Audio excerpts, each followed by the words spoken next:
رسول اللہ صلی اللہ علیہ وسلم نے کھڑے ہو کر لوگوں کو خطبہ دیا اور فرمایا، لوگو، قسم ہے اللہ کی، مجھے تمہارے بارے میں صرف دنیا کی زینت اور مال و دولت سے خطرہ ہے جو اللہ تعالیٰ تمہیں عطا فرمائے گا۔ ایک آدمی نے کہا، اللہ کے رسول، کیا خیر سے بھی شر حاصل ہو جاتا ہے؟ رسول اللہ صلی اللہ علیہ وسلم تھوڑی دیر خاموش رہے، پھر فرمایا، تم نے کیا سوال کیا؟ اس نے کہا، میں نے کہا تھا کیا خیر سے بھی شر حاصل ہوتا ہے؟ رسول اللہ صلی اللہ علیہ وسلم نے فرمایا، خیر یعنی حلال مال سے خیر ہی حاصل ہوتا ہے۔ کیا وہ خیر ہے؟ دنیا کا ہر مال خیر نہیں ہوتا۔ موسم بہار میں جو سبزہ اگتا ہے اس سے جانور اپھارے کا شکار ہو کر مر جاتا ہے یا مرنے کے قریب ہو جاتا ہے، مگر وہ چرنے والا جانور بچ جاتا ہے جو کھاتا ہے۔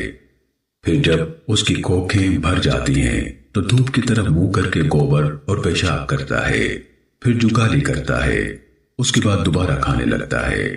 جو شخص جائز طریقے سے مال حاصل کرتا ہے اسے اس میں برکت حاصل ہوتی ہے، اور جو شخص ناجائز طریقے سے مال حاصل کرتا ہے اس کی مثال ایسے ہے جیسے کوئی کھاتا رہتا ہے لیکن سیر نہیں ہوتا۔